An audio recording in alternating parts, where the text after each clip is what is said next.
Magandang araw mga katits, this is GMD Kompas de Kuding, magbabahagi na naman sa inyo ng isang halimbawa ng turtle animal symbol. Okay, ito ay isang halimbawa ng animal symbol, turtle na may paa.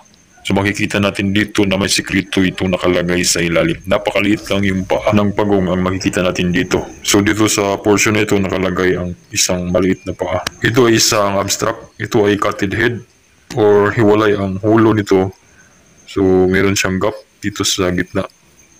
So cutted head itong pagong na ito at maaaring hiwalay din sa batong ito ang prospective spot na tinuturo ng animal symbol turtle.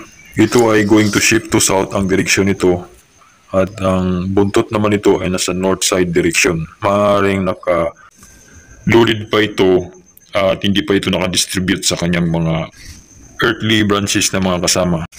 Kaya nag-iisang turtle symbol lang ang nakikita natin dito. So yun lang mga kadits, maraming salamat sa iyong panonood and good luck po sa ating mga project. At lagi po tayo magdasal at ingat po tayo palagi. God bless po.